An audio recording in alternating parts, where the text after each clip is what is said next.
Panteão Cast.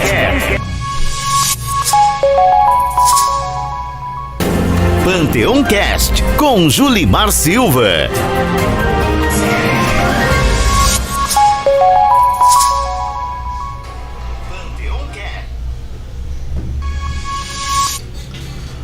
Muito bem, boa tarde Caxias, boa tarde região dos Cocais. Estamos chegando com mais um Panteão Cast. Obrigado a você pela sua audiência, pela sua preferência. A partir de agora até uma hora da tarde, né? A gente vai conversar aqui hoje com o Paulo, né? Paulo Oliveira, né? Isso mesmo. Paulo Oliveira, que é dançarino, né? Professor de dança, né? Vou colocar assim, professor de dança, e trabalha aí a cultura hip hop. A gente vai conhecer um pouco desse lado, porém tem uma outra vertente aí que ele também atua, né? Que é o desenho, né? Desenho realista. A gente vai perceber aí como essas duas artes aí conversam, né? E como é que ele despertou aí para esse talento, né? Que massa. Paulo, obrigado por ter vindo aí e assim, é um prazer estar lhe recebendo aqui. Boa tarde. Boa tarde. Em primeiro lugar, boa tarde a todos. Boa tarde, Julimar. Bacana. Bom, a gente vai abordar aqui um assunto importante sobre a cultura hip hop, né? E alguns elementos que... Só puxar um pouquinho mais para ti. Isso, tá um pouco baixo. Isso. Pronto. Legal. E alguns elementos que compõem essa cultura, né? A gente vai falar aqui do grafite. Sim. Vai falar da dança, né? E para que a gente possa adentrar nessa cultura, é necessário que a gente fale um pouco sobre a questão da história, né? É verdade, tudo tem que ter contexto, né? Tem que ter contexto. Teve motivos, tivemos motivos aí para nascer. Exatamente. Paulo, só antes da gente entrar no tema aí da dança, quero só fazer um rápido agradecimento aqui, porque temos nosso parceiro aqui, que é o Instituto Cuidar. Quero só agradecer aqui o Instituto Cuidar. Daqui a pouco a gente fala um pouco mais do Instituto Cuidar. Mais um abraço aí para Silvia. Eu tô marcando, tô tentando marcar aí até aqui quarta-feira. Acredito que quarta-feira dê pra gente falar aí com a Silvia. A gente vai falar aqui sobre as novidades do Instituto Cuidar, que tá trazendo aí, é o nosso parceiro, mas por enquanto quero que você fique aí com esse número na cabeça, tá? Se quiser entrar em contato e tirar alguma dúvida, 984828461, 988537913 e 988165564, tá? Então esse é o telefone do Instituto Cuidar. Entre em contato lá e conheça os serviços, atendimentos aí de segunda a sexta-feira, das 8h30 ao meio-dia e das 14 às 17 horas. Paulo, assim, antes eu queria que a gente começasse falando aí logo do hip hop, né? Mas quando é que você conhece a dança aqui em Caxias, né? Você pessoalmente, quando é que você vai conhecer dança aqui na cidade? Ou você é de Caxias mesmo? Sim, natural de Caxias. Né? Isso. Como é que você conheceu? Foi no seu bairro? Ou em que lugares você teve que viajar para conhecer mais e você implantou? Como é que foi isso?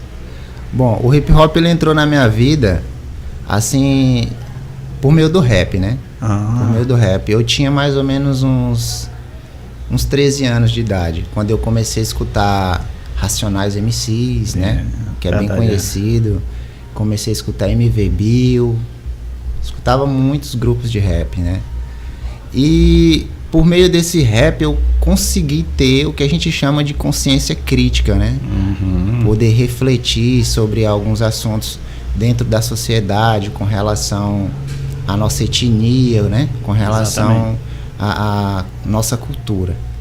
E aí a gente foi começando a ter um contato mais próximo com as características do hip hop. Como?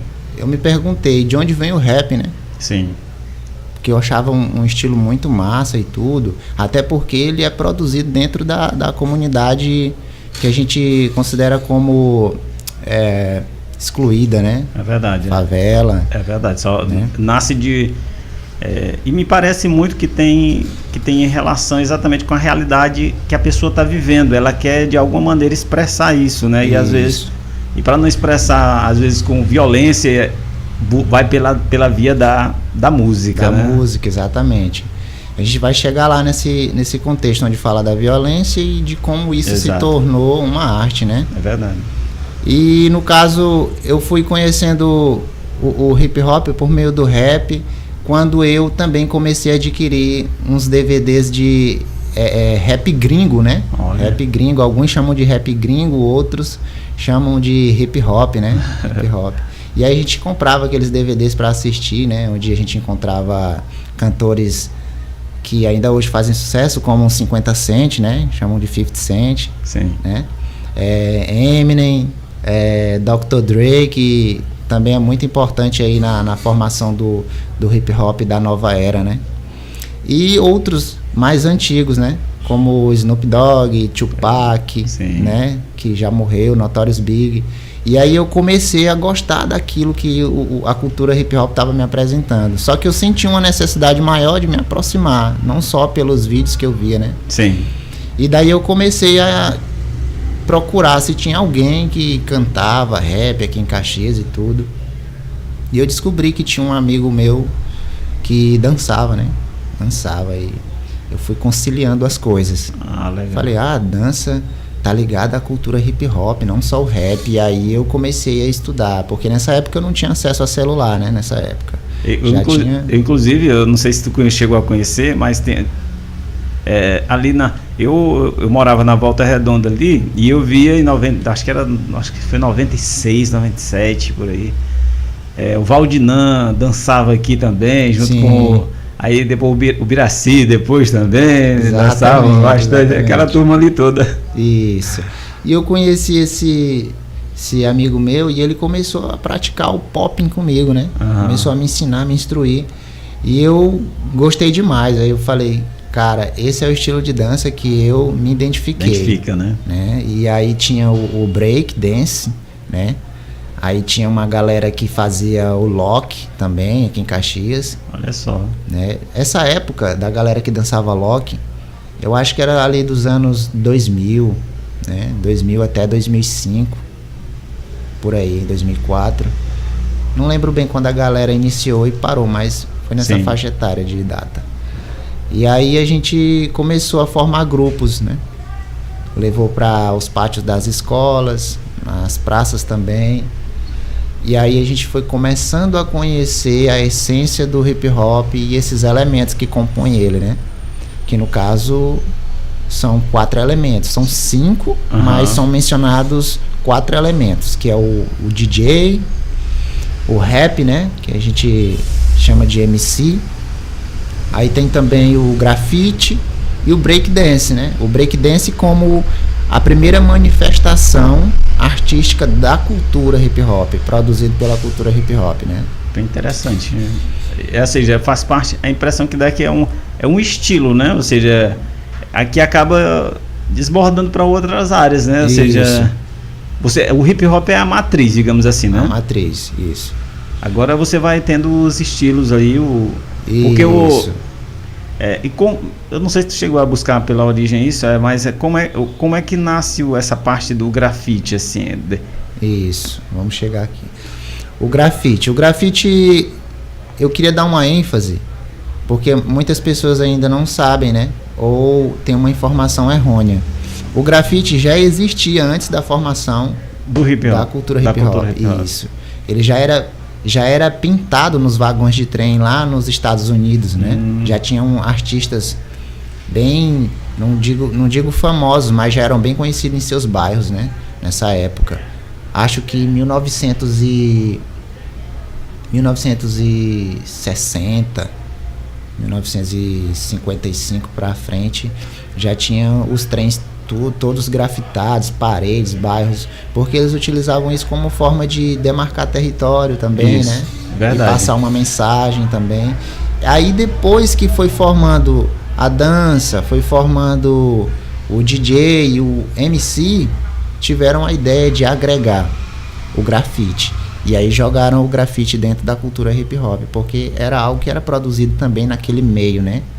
Por pessoas consideradas pela sociedade marginais. Marginais, né? Exatamente. E é complicado assim, a gente, até hoje eu fico observando que ainda há muita resistência, principalmente relacionada ao grafite.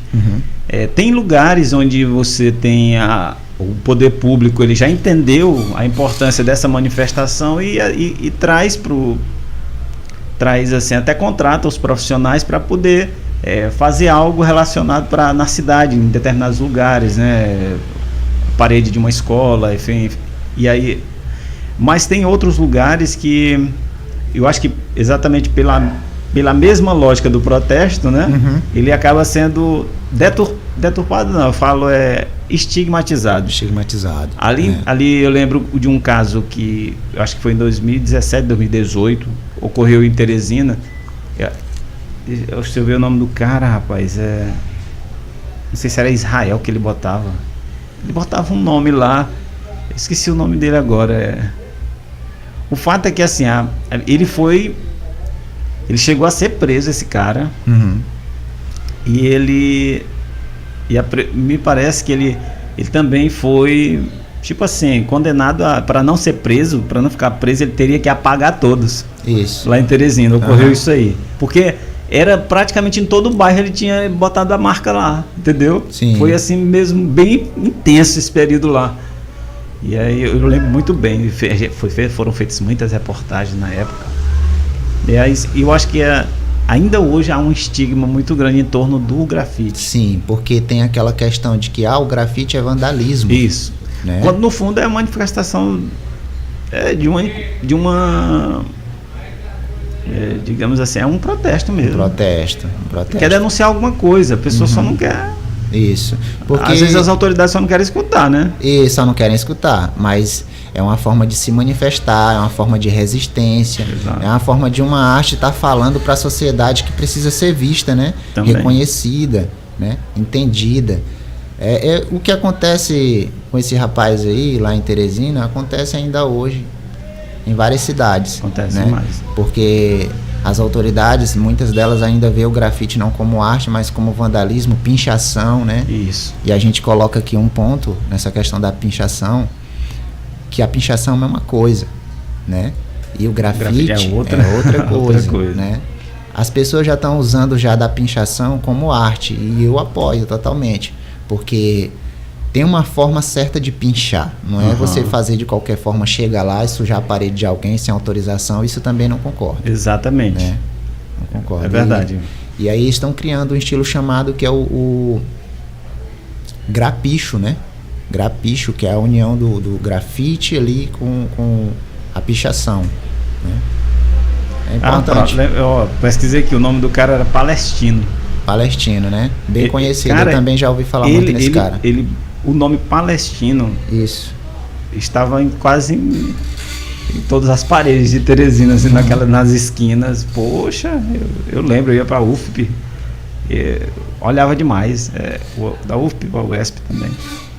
Olhava, todo canto você olhava o nome do cara. Aí a polícia foi atrás dele.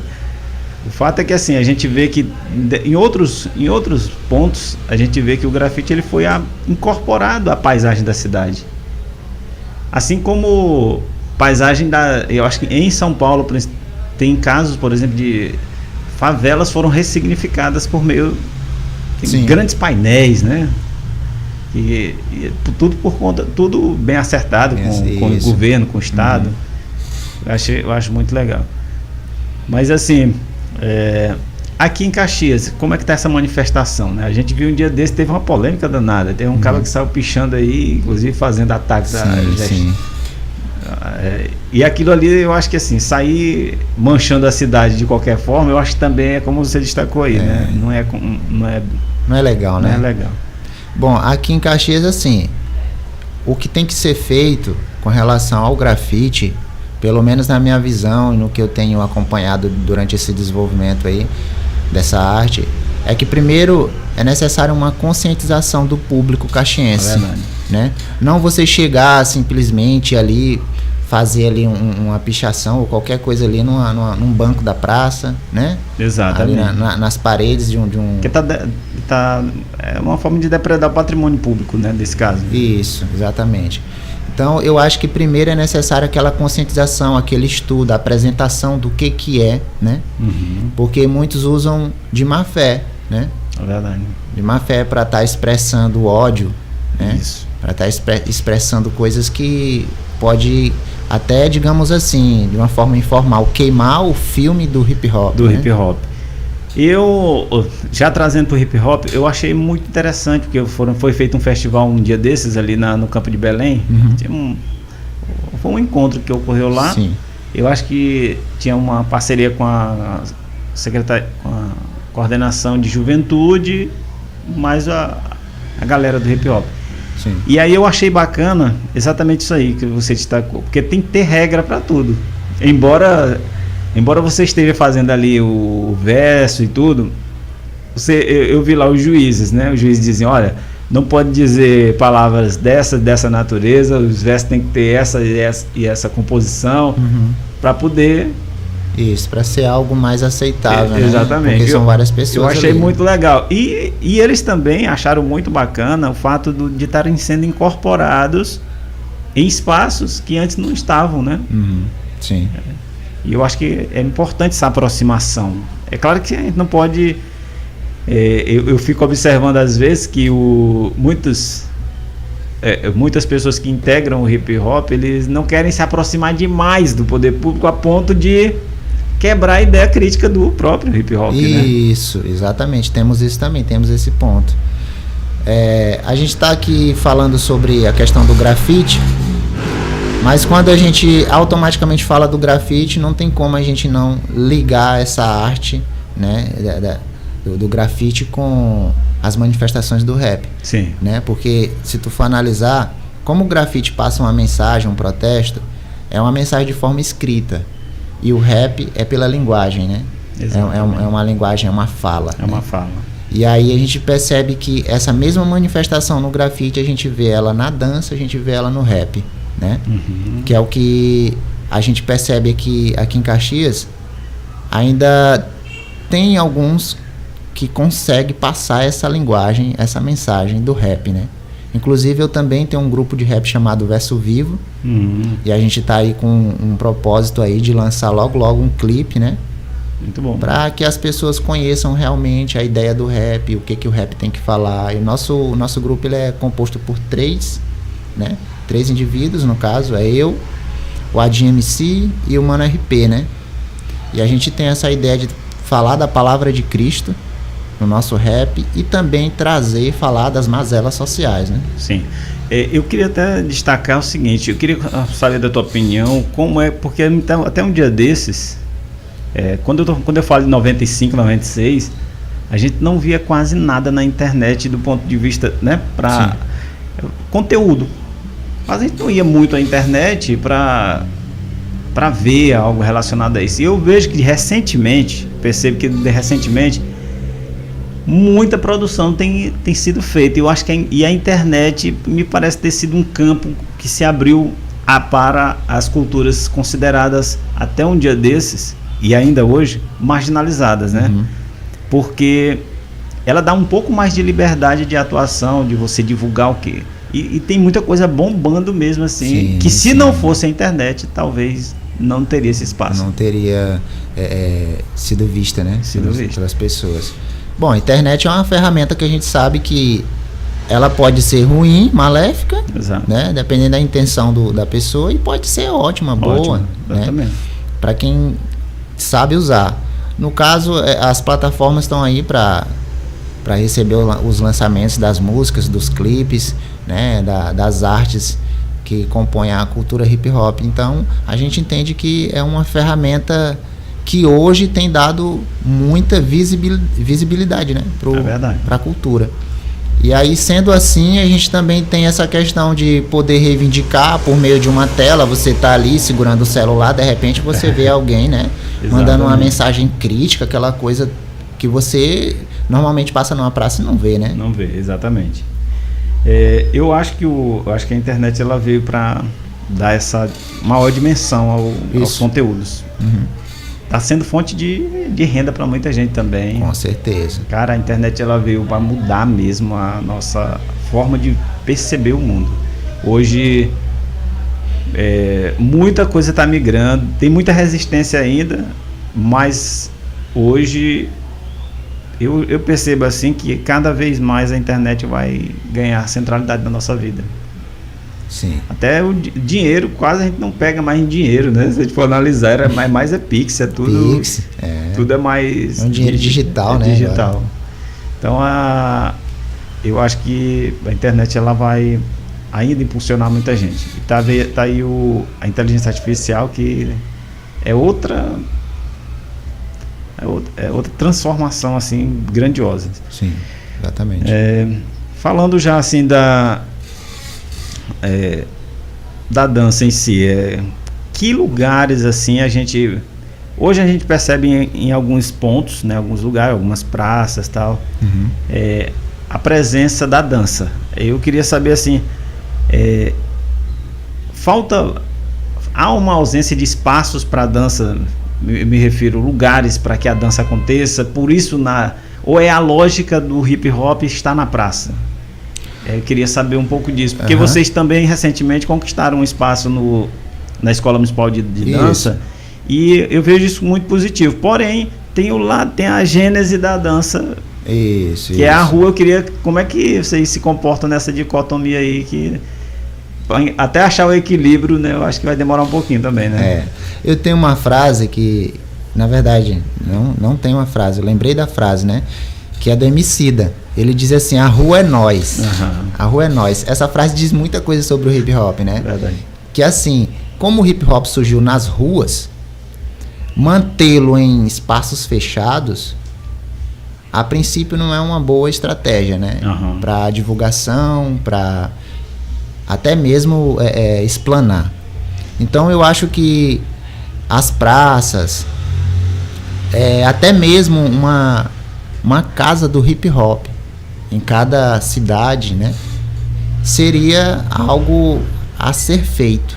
Olha só, né, para que o hip hop se sinta acolhido. Quando eu digo hip hop, a cultura e as pessoas que a compõem, né, para que se sintam acolhidos, porque tendo uma casa do hip hop, lá haverá produções, né, de cultura de todos os grupos, né? Isso, e também trabalho, emprego, verdade.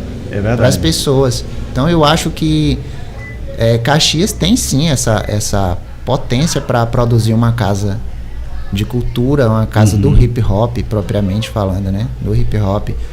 Para a gente poder se planejar, para a gente poder se sentir mais valorizado. Se expressar, né? Isso, para produzir conteúdo bom e fazer com que a sociedade se desenvolva, né? Porque o hip hop ele tem muitas coisas boas para fazer com que a sociedade se desenvolva. Tirar a molecada da marginalidade, do uso das drogas. Ocupar a mente mesmo, né? Exatamente. Porque uma pessoa que está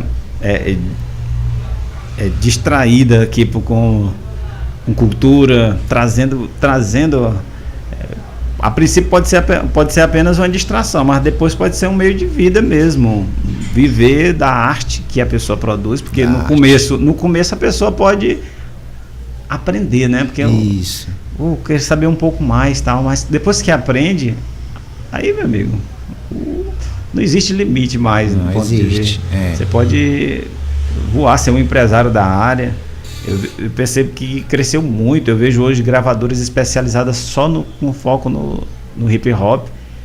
E aí tem gravadoras nascendo nas próprias comunidades. Eu falo estúdios, eu falo de estúdio de garagem mesmo. Sim. A galera cria e lá faz tudo. Edição, montagem. Aquilo que é mais caro se você for buscar num estúdio profissional, é mais sofisticado. Verdade. Hoje como é que está vocês têm na Escola Municipal de Dança tem um espaço, o que? Todo dia? Até então, desde que foi criado, foi ano passado, né? Foi, ano passado. Do ano passado para cá, vocês passaram a ter um espaço lá na Escola Municipal de Dança. Municipal, isso. E já tem o que? Vocês já conseguiram ampliar mais a quantidade de pessoas ou vocês ainda sofrem com essa resistência ainda? Há uma resistência? Bom, o que tá no momento lá na Escola Municipal, a gente tem, né, com relação ao hip hop, aos alunos, a gente notou que houve ali uma procura. Houve uma procura ali. Já os alunos são alunos que às vezes frequentam, falham, mas voltam novamente, né? Porque a gente sabe que lidar com adolescentes, a gente tem que entender que tem essa flexibilidade, né? Dele estar lá, um momento está em outro lugar, porque o adolescente ele passa por essa fase de indecisão, né? É verdade. E aí, mas sim, tem tido procura, a gente tem... Eu acho que o importante aí é a referência, né? A referência. É você também ter um lugar para procurar. Olha, onde é que eu vou buscar o hip hop? É na escola municipal de dança. Isso, exatamente. Como referência, eu achei importantíssimo. Exatamente. E aí essa questão da escola municipal de dança, ela abriu portas para emprego e para a juventude conhecer o que é o hip hop, né? Porque nas minhas aulas eu não só dava aula de dança, a dança em si, mas eu também trazia a ideia, a contextualização do que é o hip hop, né? Exatamente. Para que a galera entenda, para que eles não simplesmente aprendam só dançar, mas que eles entendam o que eles estão praticando, né? Exato. O porquê da roupa, o porquê, né? Isso, da vestimenta, né? Toda exato. Porque tem... a impressão que dá é que eu vou pegar aqui uma fala do Whindersson Nunes, né? O Whindersson Nunes, ele disse que estava num determinado lugar, aí de repente há toda uma aura quando chega um rapper. Parece que as pessoas mudam de comportamento, exatamente. Parece que uma outra cultura ainda... É como se você incorporasse a cultura naquele momento. As pessoas começam a falar diferente, não é? Exatamente. Quando o Mano Brown, ele disse que quando o Mano Brown passou perto dele, a galera parece que já... tipo assim, já mudava a forma de se comportar. Pô, aí o jeito de falar já mudava, já era mais no estilo dele, né? Tá, porque ele tem uma voz muito grave, né, e tal. E ele impõe respeito pela presença. Eu acho legal aquilo ali. O Mano Brown, ele tem, né, essa característica muito forte nele. Tem sim, muito forte mesmo. E aí ele falou exatamente disso. Então, é uma cultura mesmo, é uma outra forma de viver. Isso, não é? Isso. O hip hop, eu sempre costumo falar, né, que se você entrar dentro dessa cultura, você vai perceber que tem o seu próprio estilo de vida, né? Até a linguagem é outra, né, cara? Exatamente. Infelizmente, algumas pessoas têm o hip hop como uma cultura, na verdade nem uma cultura, pessoas que pensam que o hip hop produz marginais. Exato, mas não esse é um não estigma, se trata disso. É um estigma ainda que carrega, né? Isso, mas a gente tem essa missão todos os dias de desconstruir tudo isso, desconstruir, né? E estamos fazendo isso, né? Exato. Não tem que ter pessoas para falar, tem que ter pessoas para dizer, senão porque assim, qual é o instrumento maior da nossa sociedade? É a conversa, né? Ou a gente para conversar, para escutar o outro, ou ninguém vai entender o que um está fazendo. Senão eu vou olhar para o outro, solto com as minhas interpretações. Rapaz, eu acho que eles estão fazendo aquilo. Acho que é aquilo ali. Então, se eu não paro e escuto a pessoa, não vou fazer empatia, pô. A sociedade precisa de empatia o tempo todo. Só vou entender o outro se eu me conecto com ele. Estou sabendo por que a cultura é daquela forma. Por que vocês se vestem dessa maneira? Né? Aliás, se tu puder até falar um pouco dessa questão da vestimenta, como era lá nos Estados Unidos, tem toda uma questão também da própria divisão que havia. Sim. Na época, era isso? Isso. Porque assim, os Estados Unidos, para mim, é a maior referência de apartheid que a gente tem, porque assim, as pessoas lá, tem filmes inclusive retratando isso, as pessoas lá eram divididas em estádios de futebol, daqui para cá só negro, daqui para cá só branco, era assim, chegou momentos disso acontecer lá. Eu assisti um filme com Denzel Washington, por exemplo, onde ele fazia um debate. Rapaz, para ter um debate entre estudantes de uma universidade lá, na década de 30 ou 40, se não me falha a memória, tiveram que, primeiro chegaram, os professores conversaram, aí levaram para um determinado lugar, fora da universidade, no meio de um campo. Sim. Depois foi que eles foram levar para a universidade o debate. Debateram no meio do nada, sim. E depois foi que levaram para lá. é sim outra coisa. As universidades tinham universidade só para negro e universidade só para branco. Sim. É muito forte isso aí lá. Muito forte, muito forte. Olha, para você quebrar uma cultura dessa, não é brincadeira, não. Eu acho que, em parte, eu não sei se há pontos positivos aí. Não sei se há. Talvez a única coisa positiva que você possa perceber é que você sabe exatamente quem é quem no jogo. Sim. Quem está aqui, quem está desse lado está com a gente. Mas eu não, sinceramente, lá eram muitos ataques, as pessoas tinham as casas queimadas. Eu assisti os filmes, pô. Os filmes retratando isso aí é muito. No filme é forte, imagine a realidade de vida diária, né? Exatamente, sentir na pele aquilo. E aí, como é que surge essa questão da roupa, né? Do hip hop, né? Bom, da vestimenta, né? Isso. Ali por volta de 1960, né? A gente vai nessa data aqui. 1960, ali no Brooklyn, ali no Harlem, né? São bairros bem falados, né? A gente percebe que houve ali uma migração, né? Uma migração de africanos, jamaicanos, porque o pessoal naquela época estava abandonando os bairros, né? Aqueles bairros lá do Brooklyn, para se mudar para outros locais. E aí deixava os prédios abertos, né?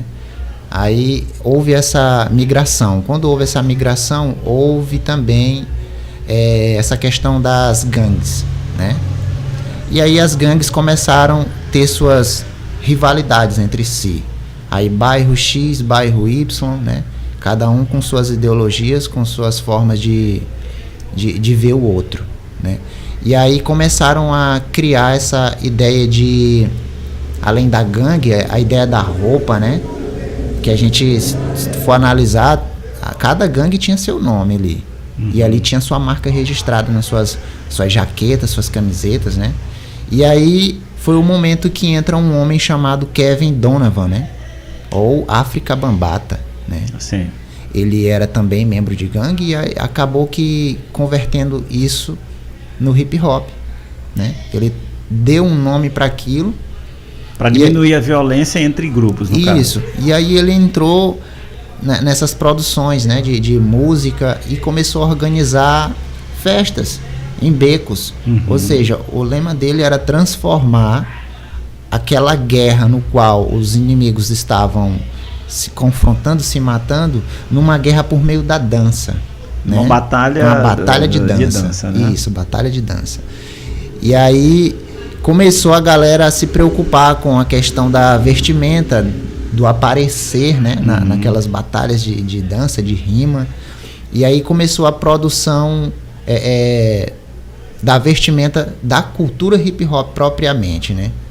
Aí começou a galera a ser vista por meio da cultura hip hop. Entra como um estilo mesmo? É para dizer que é diferente usando uma roupa mais longa? Como é que funciona? É isso? Exatamente, entra como estilo. Você percebe que é um estilo diferente. Você olha para aquela pessoa com a roupa folgada, aquela calça folgada com um grafite, alguma coisa, um tênis, um All-Star, principalmente, que o All-Star na época era bem visado pela galera do hip hop, né? E aí você já identifica, aquele cara ali deve dançar, deve cantar, né?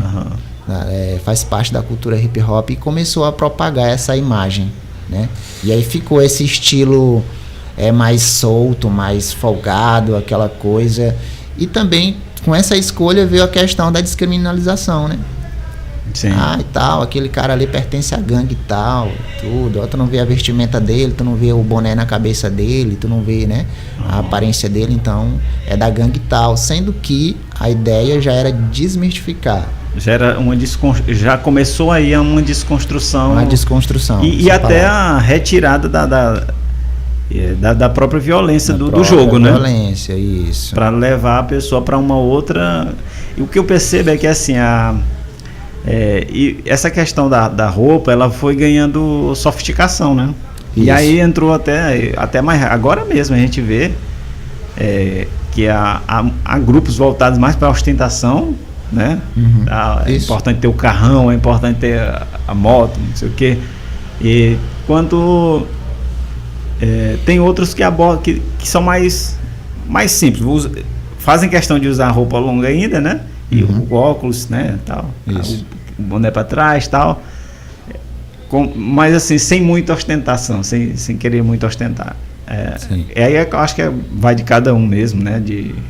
Cada um busca o estilo. Eu acho que hoje eu percebo assim, você percebe que com relação ainda, vamos só trazer para o que pode ser explorado dentro dessa questão da cultura hip hop. Eu vejo que tem muitas empresas hoje também focadas no ramo de malhas, por exemplo, mas voltadas para a cultura hip hop. Você consegue, o cap mais bonito, né, tá? E aí criou-se vários, né? Criou-se um estilo. Hoje se você entrar em na internet tem muitas opções hoje. Tem. Muito. Ou seja, gerou um mercado também, se a gente for analisar, né? Tem, sim, com certeza. E é algo que é para fazer parte. Exato. É onde a gente começa a entender que o hip hop... Que gera emprego, que gera renda. Gera emprego, renda, gera para a sociedade uma forma de ter um contato mais próximo. Né? Pessoas que, por exemplo, não tinham conhecimento por meio da aderência da roupa, né?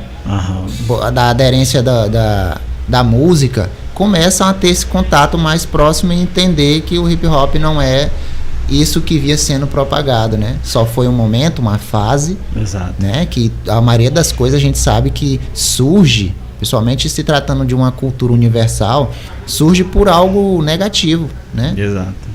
E nesse caso eu vejo assim que, você tem indústria, tem uma indústria do hip hop hoje, por exemplo, você tem a indústria de eventos, você tem a indústria das vestimentas, a dos colares, né, das joias, enfim. Ou seja, um grande mercado passou a ser explorado do ponto de vista mercadológico, assim, que está gerando economia. Que eu acho que aí a guerra já não é mais de tiro, né? Nós estamos falando de uma guerra de mercado mesmo. Isso. Que acaba sendo incorporada, e principalmente eu acho que a presença, eu queria que você falasse dessa tua opinião também, o que representa pessoas que estão ligadas ao hip hop e que acabam se transformando assim em exemplos dentro nesse campo. Por exemplo, o Emicida, vamos pegar aqui no caso do próprio Racionais, né? E outros, o Marcelo D2 me parece também entra nesse grupo. Então são pessoas, eu queria que você falasse da influência que essas pessoas têm para poder mudar e descaracterizar, né? E ajudar ainda mais nesse processo de quebra de paradigma, né? Sim. Bom, a gente entra num ponto aqui específico, vamos falar, por exemplo, do grupo Racionais, né? Qual a influência do Racionais dentro da sociedade brasileira? Simplesmente a gente vai logo lá no contexto histórico de como foi formado o grupo Racionais e percebe que eles também passaram por momentos difíceis para ser aceitado na sociedade, né? Eram pessoas que moravam ali no Capão Redondo, né? Uns, outros não. E aí tiveram aquela resistência por parte da sociedade para poderem ser aceitos. Isso. Uns batiam palmas, aplaudiam, e outros criticavam, é verdade. Né? Principalmente alguns poderes políticos, né? Que apontavam o dedo e diziam que aquilo era coisa de bandido, que incentiva a violência. Isso. Mas o resultado ou o produto final hoje a gente vê, né? Que o Mano Brown, Ed Rock, Ice Blue, DJ, o DJ...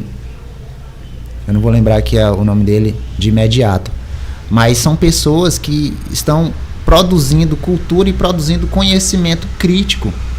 Só prova que o hip hop produz pessoas que têm só a contribuir com o desenvolvimento da sociedade, seja em qualquer área. A gente pode trazer... eu não sei se a Isa entra nesse grupo também, né? A Isa entra já no... Ela não é... Ou é mais uma outra cultura, ou não, né? A Isa não entra não, né? Porque a Isa é uma coisa mais pop, né? Pop, né? Exatamente. Isso. Mas aí se tu for analisar outros... A Negra ali também não entra? A Negra ali já entra, né? Isso, porque ela já fez parte de um grupo chamado RZO, né? De rap muito antigo. Então, além de tudo, ela é uma referência, né? Produziu muita coisa boa. Bacana. Então é isso, gente, ó, a gente vê que cada vez mais aí a gente tá vendo a cultura hip hop em expansão, né? Expansão e quebrando os paradigmas. Eu vejo que o desafio do hip hop é o mesmo do reggae. O reggae até hoje ainda é muito estigmatizado, porém, eu acho que há uma ação que eu vejo muito positiva, que eu espero que amplie ainda mais, é a prefeitura, por exemplo, em Caxias, a prefeitura trazer o reggae e aos poucos está trazendo o hip hop para dentro dos eventos da gestão. Porque isso aí vai fazendo a gente observar como algo comum. Porque se a gente não normaliza algo, a gente vai sempre continuar olhando atravessado. Exatamente. Né? E eu acho que a lógica do poder público é essa, de agregar. Eu acho que quanto mais organizados tiverem também, porque eu acho que vale a pena pensar numa associação, em grupos que eu acho que já tem, né? Não. Associações ou ainda não? Não, ainda...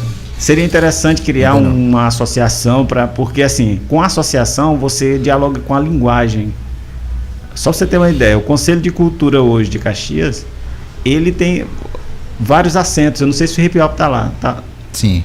Pois é, mas aí com uma associação de grupos, imagina um integrante de cada grupo na associação de Caxias. Isso, e digamos assim, o hip hop não tá lá diretamente, mas tem alguém que tá representando lá. Entendeu? Pois é, mas imagina só, vamos criar a associação do hip hop em Caxias. Digamos, só um exemplo, vamos pegar aqui, digamos que o Paulo seja o presidente, e aí cada grupo na cidade, daqueles que são mais representativos, tem um assento lá. E daqui a pouco vão fazer programações ao longo do ano na cidade. Muito bom, exatamente. Porque isso aí é que vai fazer que haja uma aproximação com a sociedade. E as pessoas vão perdendo até o medo, porque às vezes causa, né, uma junção. Quando você se junta de maneira, às vezes, até com a boa intenção lá da brincadeira, de dançar, de brincar.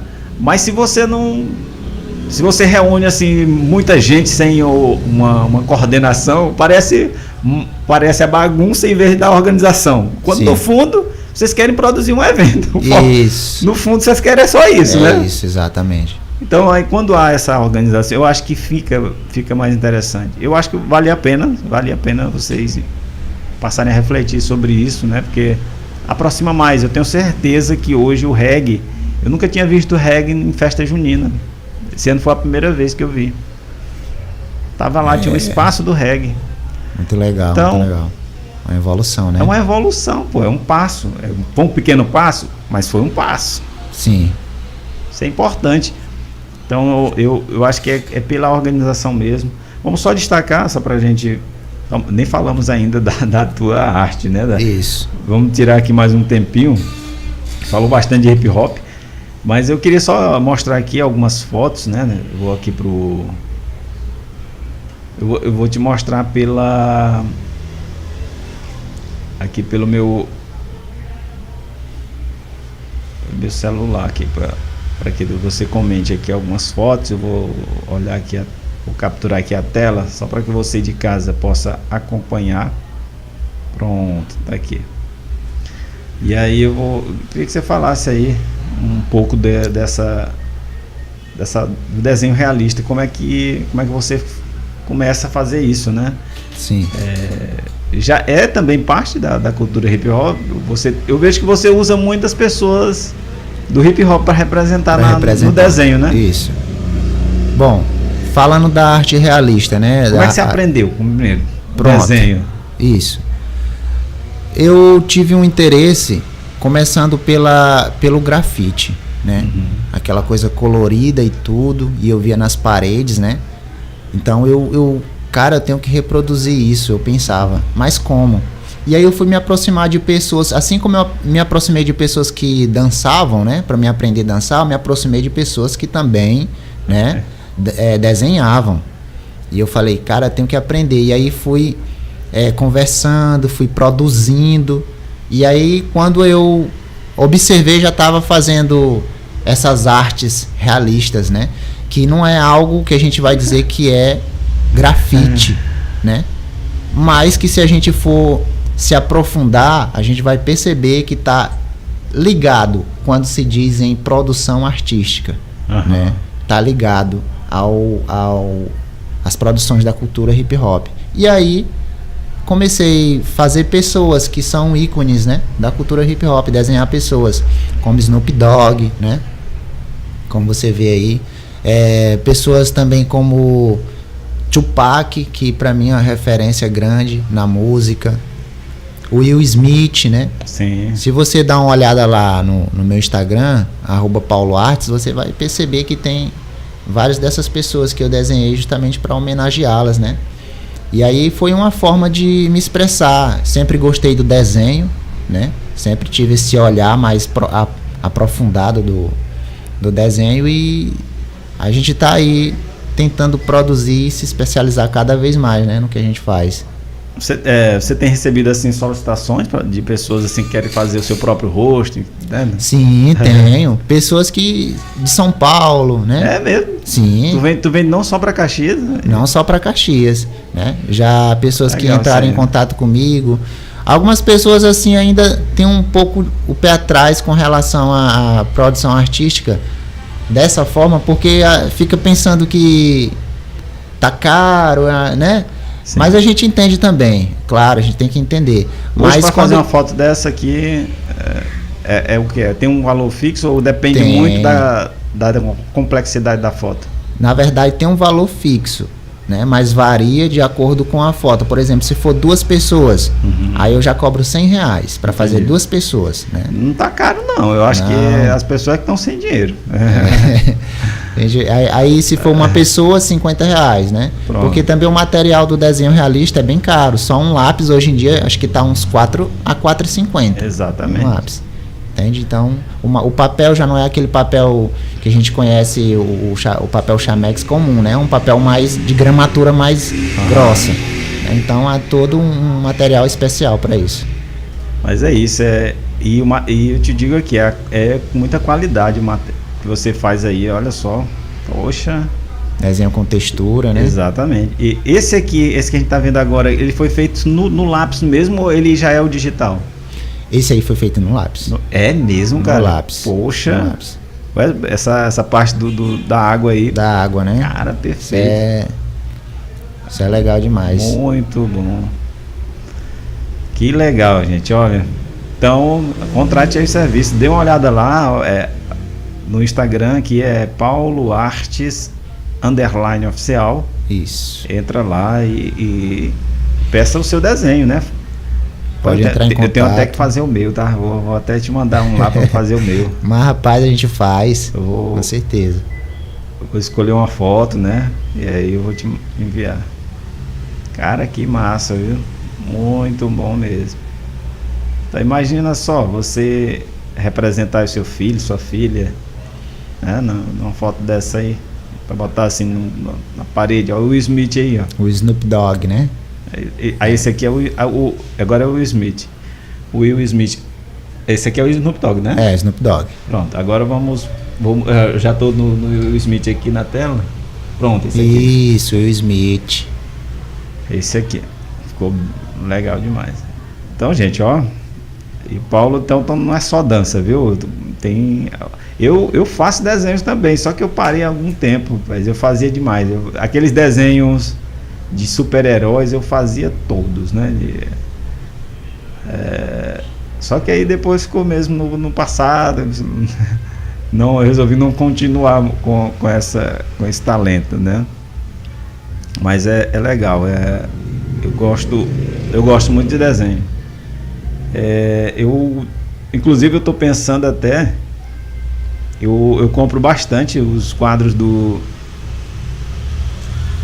Pedro Arcanjo, né?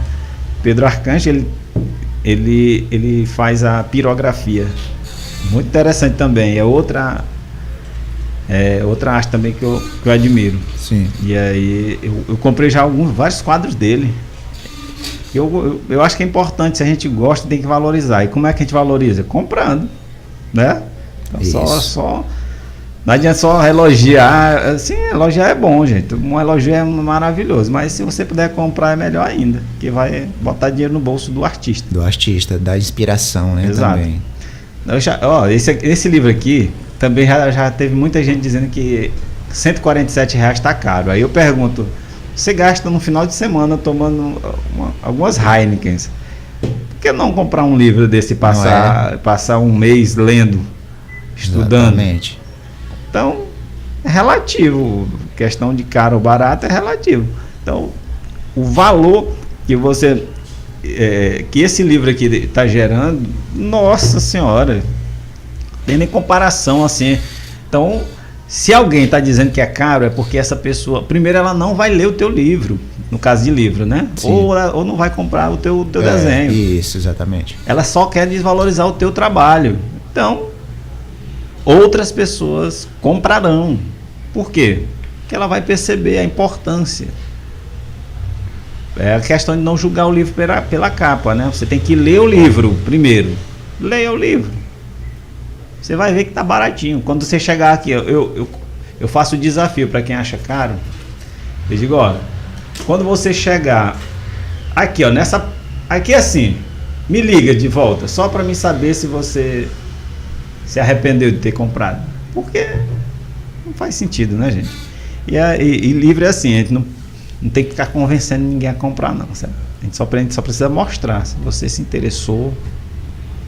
E aí, é claro, dizer o que tem dentro, né? Isso. Então, você... E aí, inclusive, eu quero só destacar, para você que ainda não adquiriu, o livro o livro físico hoje está R$147, tá? Aí, mas tem o e-book, que você pode adquirir. Se você quer o livro físico aqui em Caxias, você só adquire comigo, tá? Já o livro Os Três Mortos, esse aqui é o livro A Nova Televisão é Regional, um estudo sobre a regionalização midiática da Rede Meio Norte. Mas não falo só da Rede Meio Norte, que tem sobre regionalização televisiva, a cidadania, tá? Se você quiser saber como se produz cidadania na TV, qual é como se desenvolve a regionalização na televisão, esse é o livro. É um dos livros mais recentes sobre regionalização no Brasil, tá? Então, aqui, inclusive recentemente, a Intercom entrou em contato comigo, a gente fez uma live com eles lá. A Intercom que vai promover o encontro nacional agora, em agosto. Fiquei até surpreso, né, quando eles me entraram em contato comigo, mas a galera lá do Rio Grande do Sul. Legal, legal. Não é bom? Muito bom. Olha a repercussão. Uhum. Repercussão muito boa. Eu nunca apresentei um artigo na Intercom, aí eles me ligam para fazer uma palestra. Não é legal, pô?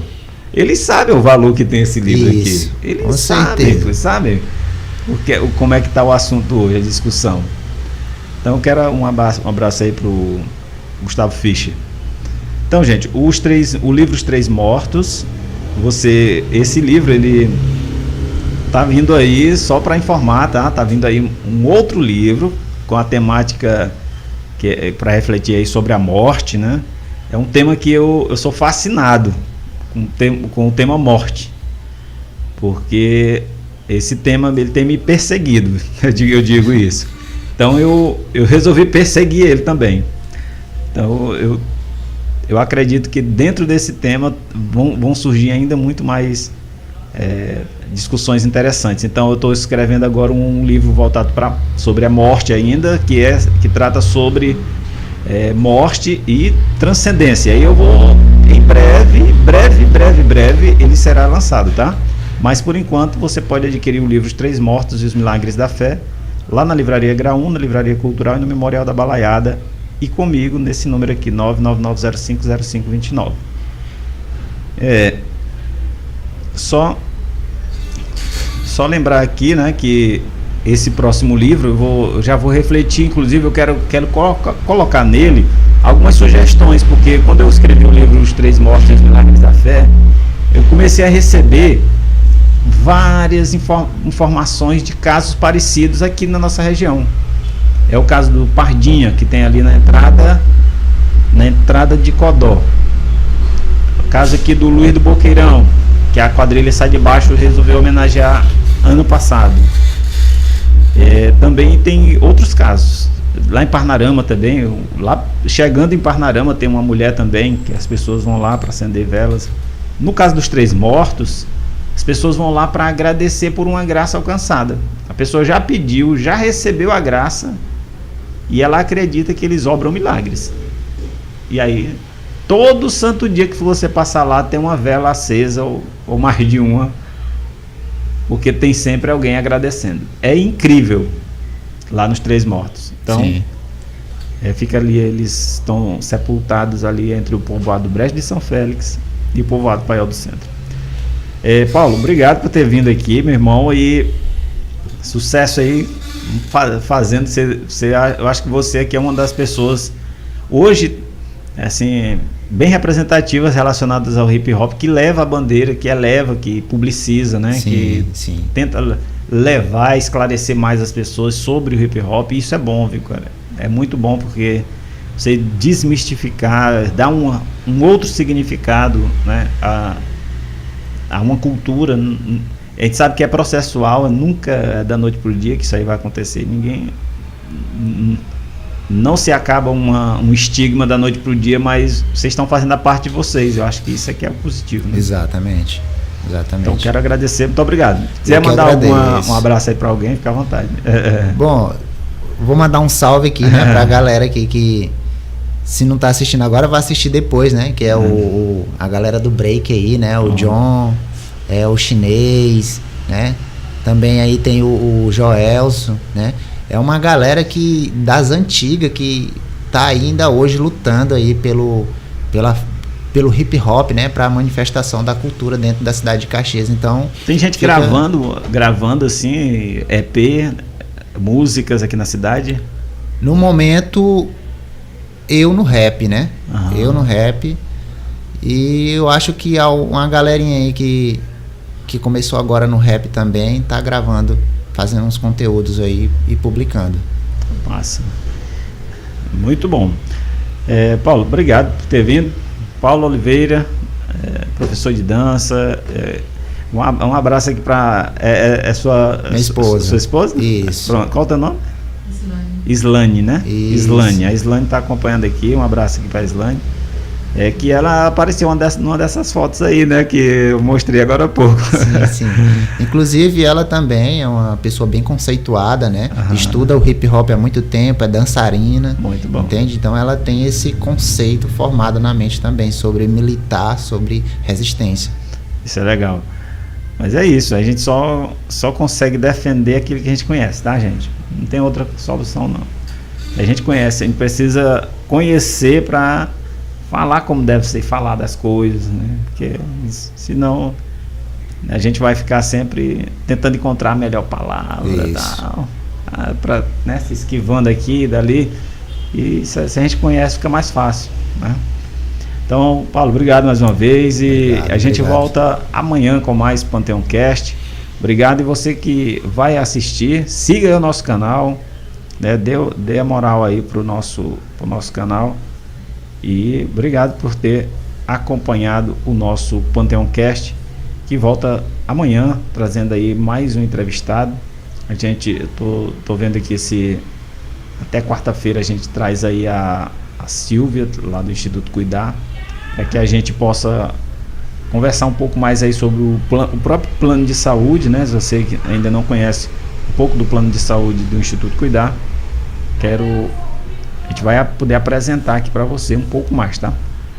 Depois a gente vai fazer alguns cortes aqui na nossa entrevista. Vou deixar lá no Instagram também, que fica mais fácil da galera acompanhar, né? Ótimo. Pelo Instagram. Sim. Paulo, obrigado mais uma vez. Valeu, Julimar, obrigado. Um abraço.